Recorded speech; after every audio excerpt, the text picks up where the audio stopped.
3 years after the Great Prison Escape, the galaxy was unrecognizable. The Vorthan Empire had not been destroyed through war and violence, but had been transformed through something far more powerful, the irresistible appeal of freedom and hope.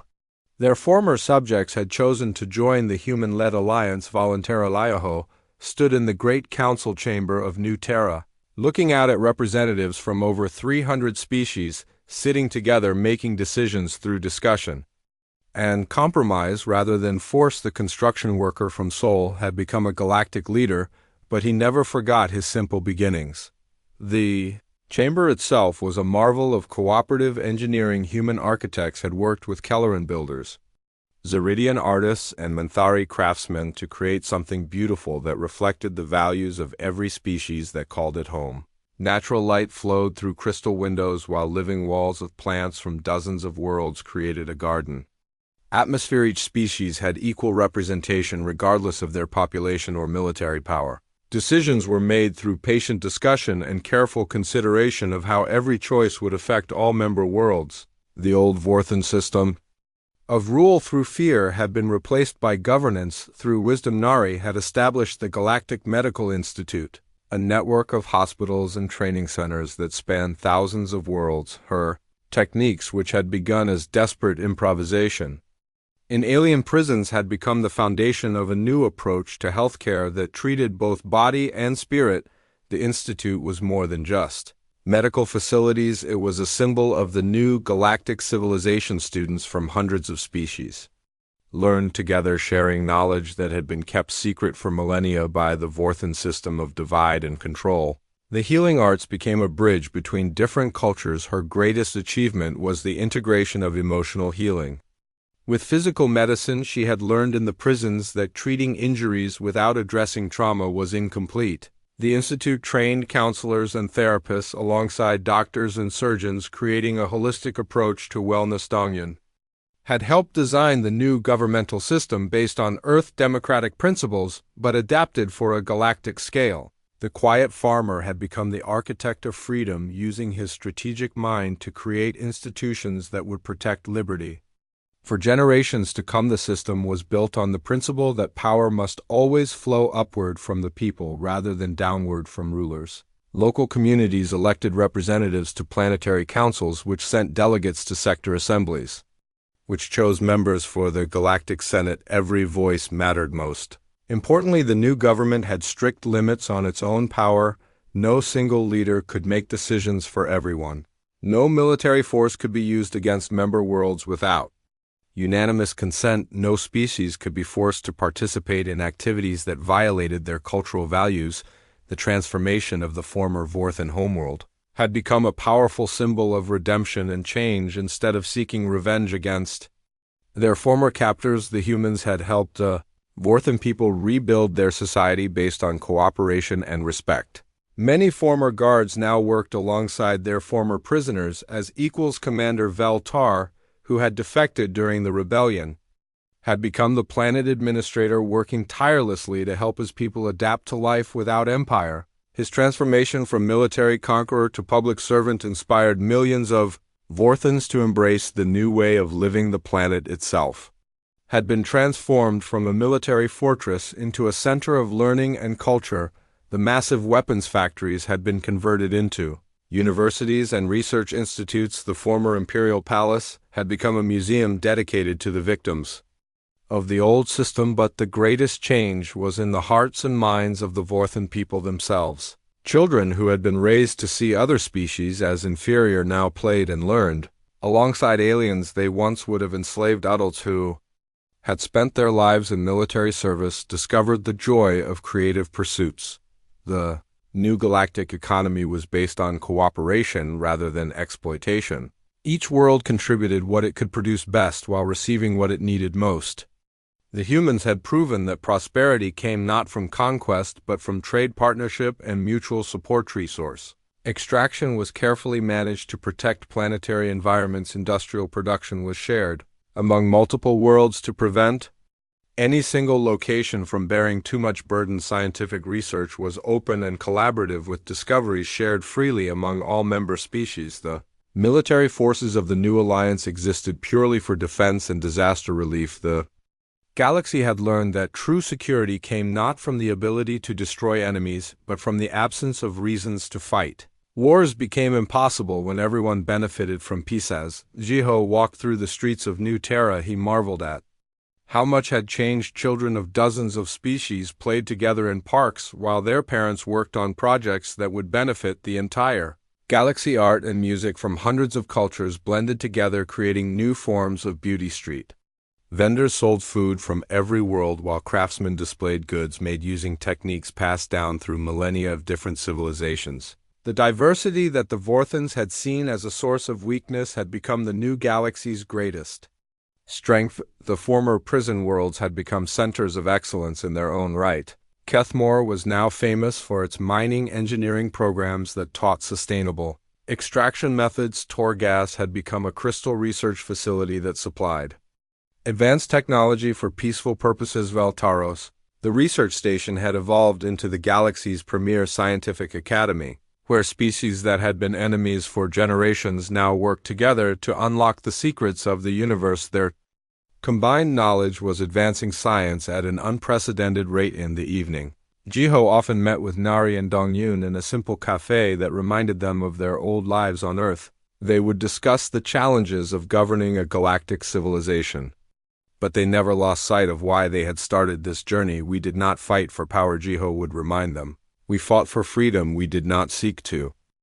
Commander Kaisun pressed his blue-scaled hands against the control panel of his ship. The silent wind floated in the dark space around a planet that glowed with an angry red light.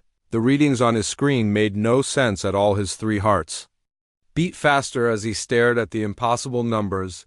The planet below them was a nightmare world. The radiation coming from its surface was strong enough to kill most living things in minutes. Poisonous storms raged across continents. The temperature changed from freezing cold to burning hot every few hours. The air was filled with toxic gases that would melt the lungs of any creature foolish enough to breathe it. But his sensors showed something that could not be true. There were millions of life forms on that deadly world, not just simple creatures hiding in caves, but intelligent beings living in huge cities. The energy readings suggested they had advanced technology, perhaps even more advanced than his own Peplakai-sun belonged to.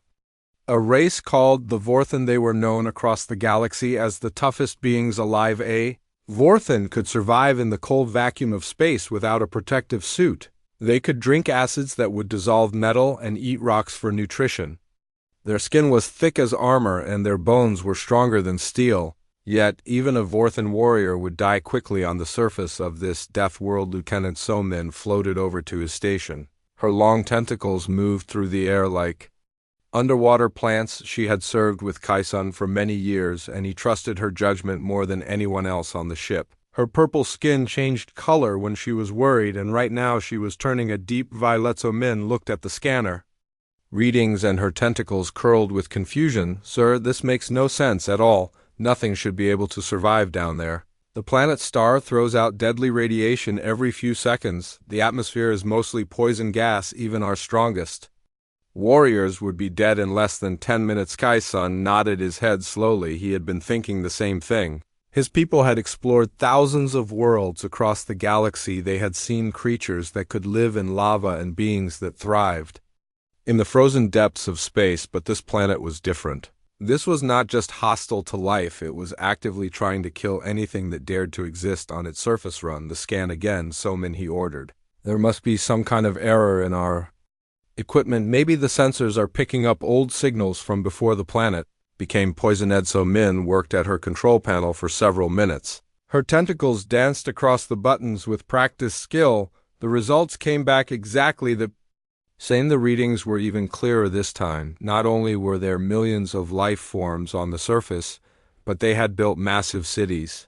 The energy signatures showed power plants, factories, and what looked like transportation networks. Or the computer has identified the species, Somin said in a whisper. According to our database, they call themselves humans, but that cannot be right. Humans are supposed to be one of the weakest species in the galaxy. Kaisun felt a chill run down his spine. He pulled up the human entry in their galactic species database and read it carefully. Everything So-Min said was true. Humans were listed as extremely fragile creatures. They needed very specific conditions to survive. They could not handle extreme heat or cold. They required a precise mixture of gases. To breathe, they died from even small amounts of radiation. The database said humans had thin skin that was easily damaged. They needed protection from their own sun. They could not drink water unless it was perfectly clean. They required regular food or they would starve in just a few days. Their bones broke easily and their muscles were weak compared to most other species, yet here they were not just surviving but apparently thriving on a planet that would be considered a death trap by every other known species in the galaxy. The contradiction was so extreme that Kai-san wondered if they had discovered an entirely new species that just happened to look like humans. He called up more detailed scans of the human settlements. The cities were built unlike anything in their architectural database. Instead of the simple, fragile structures he expected to see, he found massive domed buildings made of materials his computer could not identify. Gardens grew inside transparent tubes that connected the buildings like green rivers. The power readings from their technology were impressive. They seemed to be using the planet's deadly radiation as an energy source, turning the very thing that should kill them into fuel for their civilization. The toxic storms were being harvested for water, and the extreme temperature changes were powering massive generators. Officer Teho approached from the communications station. He was young for a Vorth and barely past his first century of life, but he had excellent skills with alien languages and technology. Sir, I have been monitoring their communication signals. They are definitely humans, and they definitely know we are Kai-san. Turned to face the young officer. What do you mean they know we are here? They have been sending messages to our ship for the past hour. Teho explained. They are using perfect galactic standard language. The messages are friendly. They are inviting U.S. to visit their main settlement. They call it New So-Min. Tentacles turned pale with shock. Sir, this is beyond unusual. Humans are not supposed to have that level of technology. How do they know galactic standard? How did they detect our ship when we are using full stealth system? Kai-san stared at the planet below and felt something he had not experienced in many years. Fear, not fear of death or injury, but fear of the unknown. They had encountered thousands of species across the galaxy, but nothing had prepared them for this. The gentle, fragile humans from the outer rim had somehow turned themselves into something that could survive on a world that would kill almost any other creature. Prepare a landing team, he ordered finally.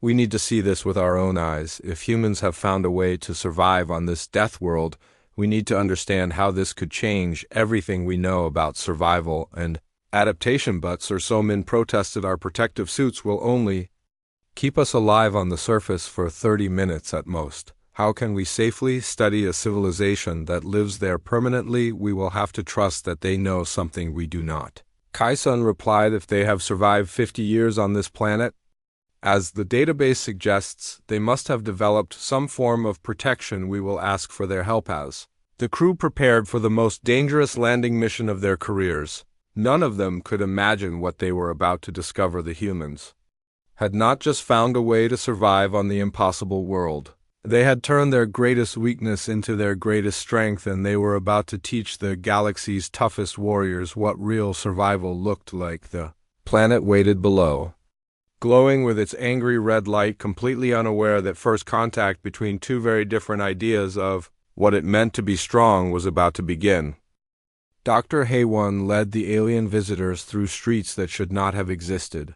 On a planet where the very air was poison and radiation fell like deadly snow, humans walked casually between buildings, talking and laughing as if they were on the safest world in the galaxy. They entered what Dr. Haewon called the technology center, and Kai-san felt his scientific mind struggle to process what he was seeing. Humans were working with materials and devices that seemed to defy every law of physics. He knew the equipment looked simple, almost primitive, but his scanner showed energy readings that surpassed anything his advanced civilization had ever created. A young human named Min-ho was working on a device that looked like nothing more than a bracelet, but when Kai-san pointed his instruments at it, the readings made him step backward in shock. The small piece of jewelry contained technology that could regulate radiation exposure, monitor atmospheric toxins, and somehow communicate directly with the wearer biological systems. How is this possible? Kai-sun asked. Min-ho held up the bracelet as if it were the most normal thing in the world. My great-grandmother started working on the first version when she was just 15 years old, Min-ho explained. She was part of the original settlement team. They had basic equipment and a lot of determination. She always said that humans' best technology comes from necessity, not from laboratory. Showed them how the bracelet worked. When radiation levels spiked, it would trigger protective responses in the body. When toxic gases appeared in the air, it would activate modified organs to filter them safely. When temperature extremes threatened the wearer, it would adjust blood flow and metabolism to compensate. Officer Tejo stared at the device. This technology should not exist. We have scientists who have studied biological adaptation for centuries. They say it is impossible to create artificial evolution. Minho grinned, and his expression reminded Kai-sun of a child who had just figured out how to solve a puzzle that had stumped adults. Your scientists study what has already been done. Human scientists study what needs to be done. There is a big difference. Min floated closer to examine the bracelet. Her tentacles were pale with amazement. This device works with biological systems in ways we cannot understand. How did humans develop such advanced biotechnology in only 50 years? Minho led them to another workstation where an elderly woman named Young-suk was creating what she called environmental adaptation clothing. The fabric looked thin enough to tear with a gentle touch, but when Young-suk demonstrated its capabilities, the aliens watched in stunned silence. She poured acid on the fabric, and it absorbed the dangerous liquid without damage. She exposed it to radiation levels that would kill most creatures, and it actually seemed to grow stronger. She froze it with liquid nitrogen and set it on fire, and through every test, the material remained completely intact. Necessity and desperation, Young-suk said simply. When your choices adapt or watch your children die, you become very creative very quickly. We did not have the luxury of spending decades in research. We needed solutions immediately. She showed them how the clothing worked with the human body to create a complete survival system. The fabric contained millions of tiny machines too small to see that could repair themselves, heal wounds, filter toxins, and even process sunlight into nutrients. But the most amazing part was how simple it all appeared to use. A human child could put on the clothing and immediately be protected from environments that would challenge the galaxy. Most advanced warriors. There were no complicated controls, no training required. The technology seemed to read the user needs and respond automatically. And Suk noticed the alien's amazement and smiled. Human technology is different from what you might expect. We do not build things to impress others. We build things to keep our families alive. That changes how you approach every problem. She led them to a window that looked out over the settlement. In the distance, they could see human children playing in areas where the radiation should have been deadly. The children wore simple clothes and breathed the toxic air as if it were as safe as any other world. Those children were born here, Young-suk explained. Their bodies have been adapted since before birth to process toxins that would kill their grandparents. They are the second generation of true planetary adaptation. By the time their children are born, this world will be as safe for humans as Earth ever. Veskai-sun felt something like vertigo as he realized what he was seeing. These were not just survivors clinging to life on a hostile world. These were colonists who were actually changing themselves and their environment to create a new kind of human civilization. Doctor Hey, one rejoined them carrying a device that looked like a simple tablet but displayed information that made Kai-sun 3 hearts race. This shows our atmospheric processors, she explained. We are not just surviving the toxic environment, we are slowly changing it, making it more suitable for human life while keeping the beneficial aspects. The display showed a planet-wide network of machines that were gradually converting the poisonous atmosphere into something breathable. The process would take several more generations, but the humans were literally transforming their world while they lived on it. We learned early that fighting the environment was a waste of energy. Dr. Haewon said, instead we learned to dance with it, to find ways to make the deadly aspects work for us instead of against us. The radiation powers our cities, the toxic storms provide water. The extreme temperatures run our generatorsomin tentacles were now completely white with shock. You are not just surviving.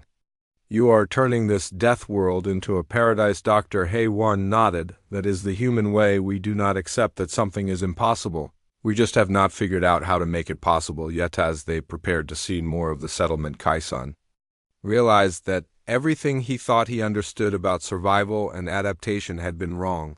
These humans had not just overcome the impossible, they had made it look easy.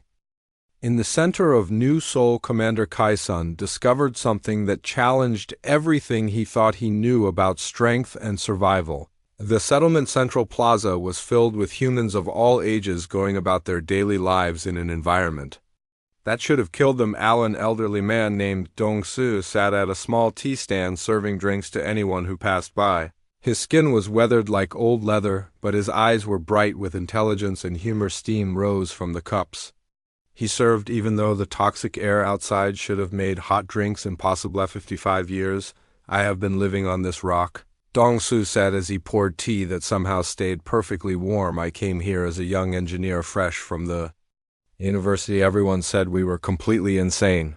Said humans could not survive even 1 month on a Class 5 death world. So Min leaned forward, fascinated despite her fear.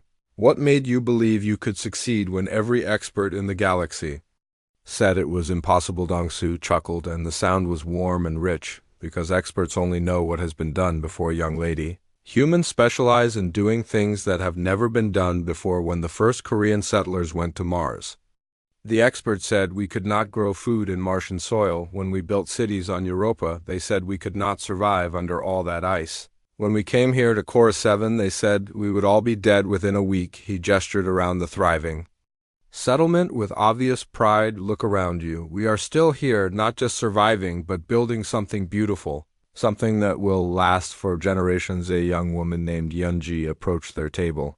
She worked as what she called an environment sculptor, someone whose job was shaping the deadly landscape into something humans could live with. Her hands were stained with chemicals that would have dissolved alien flesh, but her skin looked perfectly healthy. The trick is not to see the planet as an enemy, Yunji explained. Every challenge is just a puzzle waiting to be solved. The deadly radiation, we learned to capture it and use it for power. The toxic storms, we built systems that turn them into clean drinking water. The extreme temperature changes perfect energy source for our thermal generator. Sky-sun shook his head in amazement. In his culture, when faced with a hostile environment, the response was always the same: build stronger armor, more powerful shields, better weapons to fight against the danger. The humans had done exactly the opposite. They had found ways to make the deadly environment work for them. But surely you must have lost many people learning these techniques, Officer Tejo said quietly. The cost in lives must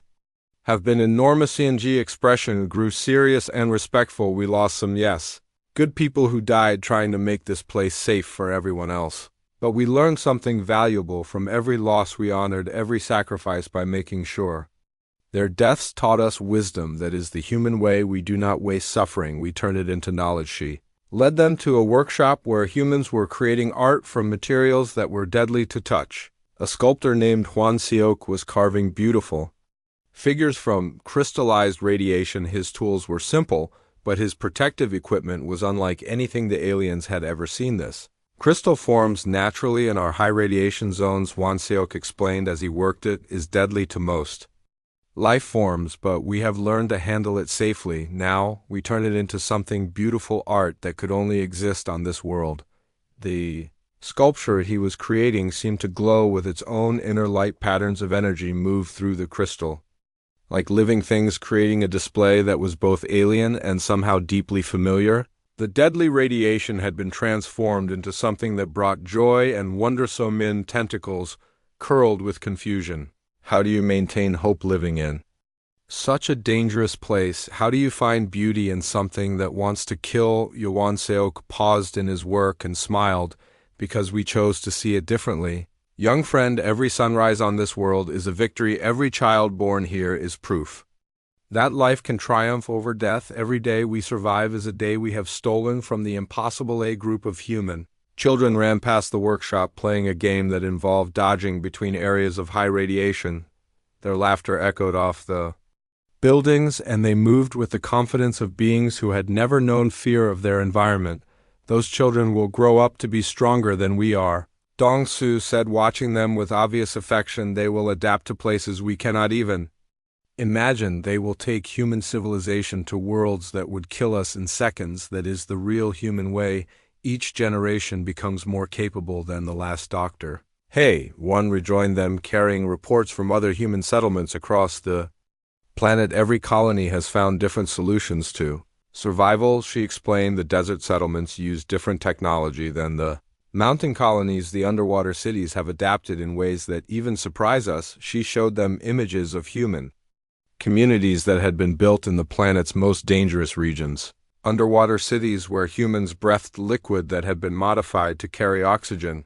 Mountain settlements where humans lived inside active volcanoes. Arctic colonies where the cold was so extreme that most substances became brittle as glass. We share everything we learn, Haewon continued. When one settlement discovers a new adaptation technique, they teach it to all the others. When someone creates a better survival tool, the design spreads to every colony within days. Kai-sun began to understand that he was not just looking at one successful settlement, but at an entire network of human communities that had turned cooperation into their greatest survival tool.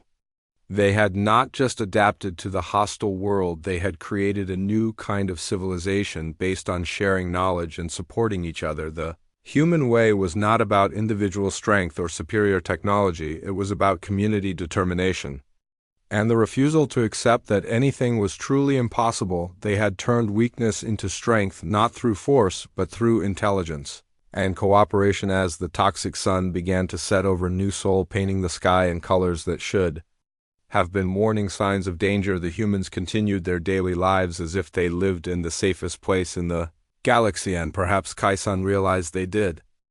On their second day in the settlement, Dr. Haewon led the alien visitors to a place she called the Memorial Gardens. Here, in a peaceful area surrounded by plants that had been changed to grow in toxic soil, stood monuments to the humans who had died during the early years of colonization. The gardens were beautiful in a way that seemed impossible. Flowers bloomed in colors that could not exist in nature.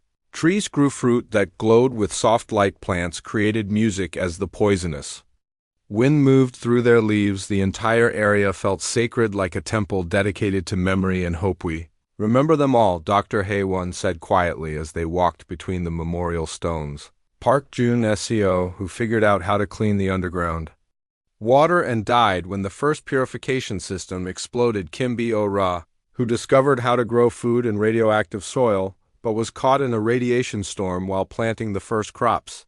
Lee Woo-jin, who designed our atmospheric processors and was killed when one malfunctioned during testing. Each name was carved in stone that seemed to absorb light and glow from within. Along with the name was a description of what they had discovered or created before their death. Kai-sun realized he was looking at a different kind of database, one written in sacrifice and determination. Every human colony world has gardens like this. Dr. Haewon continued, we do not hide from the cost of survival. We honor it. We make sure that every death teaches us something that will help others live better, safer lives. A maintenance worker named King Ho joined them. His clothes were stained with oils and chemicals that kept their impossible machines running, but his expression was proud and peaceful. The galaxy thinks humans are weak because we cannot survive extreme environments naturally, he said, but they miss the most important point. We do not need to be naturally strong. We are smart enough to make ourselves strong. He showed them a device that looked like a simple wristwatch. This monitor tracks 23 different environmental factors and adjusts my body response in real time. When radiation spikes, it triggers protective cellular responses. When temperature drops, it increases blood circulation. When toxins appear in the air, it activates my modified organs to process them safely. Somin examined the device with wonder. This is medical technology far beyond anything we possess. How did humans develop such advanced systems in such a short time? King Ho grinned like someone sharing a favorite secret necessity. My friend, when your choices adapt or die, you become very creative very quickly. Humans have been doing this for thousands of years on Earth. We survived ice ages, plagues, Natural disasters wars. We learned long ago that survival is not about being the strongest or the toughest. It is about being the most adaptable. As they walked through more of the settlement, the aliens saw proof of his words everywhere. Human children played games that taught them to recognize dangerous radiation patterns by sound.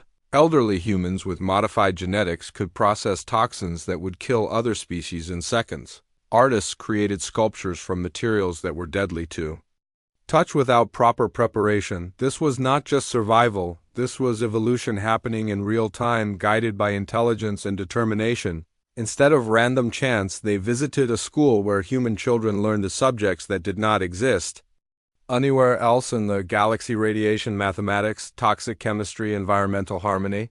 The children studied these deadly topics with the same casual interest that other species children might learn basic arithmetic. A teacher named Sujin explained their educational philosophy: we do not teach our children to fear their world, we teach them to understand it. When you understand something, it stops being frightening and becomes just another tool you can use. She showed them how young humans learned to sense radiation levels by taste, how they could identify poisonous gases, by smell, how they read weather patterns that would confuse advanced computer systems. These were not special abilities, they were skills that any human child born on Chorus 7 learned as naturally as walking. One little girl named Haeyun demonstrated how she could detect dangerous chemical combinations just by listening to the sound they made when mixed. Her hearing had been enhanced before birth to pick up frequencies that indicated molecular instability. She could predict explosions minutes before they happened. My grandmother says, I will be able to live on worlds that are even more dangerous than this one, Haeyun said with the confidence of someone who had never doubted her own abilities. She says, by the time I have children, they will be able to survive anywhere in the galaxy. Officer Taeho knelt down to speak with the child at her eye level. What do you want to be when you grow up? Haeyun smiled brightly. I want to be an explorer. I want to find new worlds for humans to live on. Worlds that are so dangerous that no one else would even consider visiting them. I want to prove that humans can make a home anywhere. As they left the school, Kai-sun felt a chill that had nothing to do with the planet's hostile environment. He was beginning to understand that the humans on Chorus 7 were not just survivors. They were the beginning of something much larger. Dr. Haewon seemed to read his thoughts. We are not the only human colony doing this kind of adaptation, she said quietly. There are settlements on ice worlds where humans have learned to photosynthesize like plants. Desert worlds where humans no longer need water. Ocean worlds where humans have developed gills. Gas giant moons where humans float through the atmosphere like living clouds. She showed them a communication device that connected to other human colonies across the galaxy. The messages flowing between settlements contained technical specifications for survival equipment, genetic modification procedures, environmental adaptation techniques. The humans were sharing everything they learned, creating a network of knowledge that spanned star systems. We are becoming something new, Dr. Haewon said. Each generation adapts further, each colony develops new capabilities. We are still human, but we are becoming more than what humans used to. Besomin tentacles had turned completely white. You are not just surviving hostile worlds, you are preparing to colonize the entire galaxy, no matter how dangerous a planet might. Dr. Haewon nodded. That is exactly right, and we are sharing all of our knowledge freely. Any species that wants to learn our techniques is welcome. To them, we believe that life should flourish everywhere it can find a way to exist. As the alien visitors prepared for their final day on Chorus 7, they realized they had discovered something that would change the balance of power in the galaxy forever. The humans were not just tough survivors, they were evolution itself, made conscious and directed by intelligence. The galaxy was about to become a much more interesting place. On their final day in New Seoul, Commander Kai-sun and his team were invited to witness something that would change their understanding of what it meant to be alive in a hostile universe. The settlement was preparing to expand into a new area of the planet, one where the radiation levels were so high that even their advanced instruments could barely function. The expansion zone was a place where the planet's deadly nature reached its most extreme. The ground itself was so radioactive that it glowed with an eerie blue light. Toxic gases rose from cracks in the earth like steam from hell. Chemical storms raged constantly, turning the air into a soup of death. The temperature swung from freezing to burning every few minutes as unstable. Energy fields fluctuated across the landscape, yet the humans were not just planning to visit this nightmare zone. They intended to build a permanent settlement there, a place where families would live and children would grow up in conditions that would kill most galactic species in seconds. A young couple named Hoseok and Mi-jin had volunteered to be the first settlers in the expansion zone. They stood before the assembled community wearing protective suits that looked impossibly thin for such a dangerous mission. Their faces showed no fear, only determination and excitement. "We go not just for ourselves," Hoseok said, addressing the crowd, "but for all humans who will come after us. Every step we take into the impossible makes the impossible a little less impossible for future generations." Mi-jin added her voice to his. "Our children will live in places we can only dream of today. They will adapt to environments we cannot even imagine. They will carry human civilization to every corner of the galaxy, no matter how deadly or strange. That is our gift to the future." The couple walked hand in hand toward the expansion zone, while Kaisun instruments screamed warnings about lethal radiation levels. The two humans moved with calm confidence. They carried simple equipment and wore suits that looked like they would not protect anyone from a gentle rainstorm, let alone the planet's most dangerous environment. Within an hour, they had not only survived, but had begun setting up equipment for a permanent outpost. They moved through radiation that would kill a Vorthan warrior in minutes. They breathed air that was more poison than oxygen. They worked in temperatures that fluctuated between extremes that would shatter most materials. But they were not just surviving, they were thriving. They worked efficiently and calmly, as if they were setting up a picnic rather than establishing humanity's first foothold in a region of pure death. Dr. Haewon stood beside the alien visitors, watching the incredible scene. "This is how every human settlement begins," she explained. "Someone decides that the impossible is just another problem to solve. They take the first step into the unknown and prove that life can exist anywhere if you are clever enough and determined enough." Officer Taeho stared at his instruments in disbelief. The readings from the expansion zone were beyond anything he had ever seen. How can they survive in those conditions? "Our most advanced life support systems would fail in minutes." Dr. Haewon smiled the same patient smile she had worn since their arrival, "because they are not fighting the environment. They are becoming part of it." Hoseok and Mi-jin have undergone genetic modifications that allow their bodies to process radiation as food. Their organs have been enhanced to filter toxins that would dissolve other life forms. Their nervous systems have been adapted to function in conditions that would drive most beings insane. She showed them real-time biological readings from the two pioneers. Their heart rates were steady, their brain activity was calm, their body chemistry showed no signs of stress. They were as comfortable in the deadly expansion zone as most beings would be in their own homeosomin. Tentacles had lost all color. "This is beyond adaptation. This is transformation into something entirely new." Dr. Haewon nodded. "That is exactly what it is. We are not just humans anymore. We are becoming something that can live anywhere, survive anything, adapt to any challenge the universe can offer. We are evolution guided by intelligence instead of chance." As they watched Hoseok and Mi-jin worked through the day, setting up shelters that would protect future settlers, the structures they built seemed to grow from the deadly ground itself, turning the planet's own hostile energy into building materials. By evening, they had established the foundation for what would become the next human settlement, the expansion zone that had been considered completely uninhabitable. That morning was already on its way to becoming someone home. As the alien crew prepared to return to their ship, Kaisun felt the weight of what he had discovered. These humans were not just survivors on a hostile world. They represented a new form of life, one that could adapt to any environment, no matter how extreme. The implications were staggering. If humans could survive and thrive on Cora 7, there was literally nowhere in the galaxy they could not eventually colonize. They were not limited by the need for suitable planets. They could make any world suitable through intelligence, determination, and the willingness to change themselves. Dr.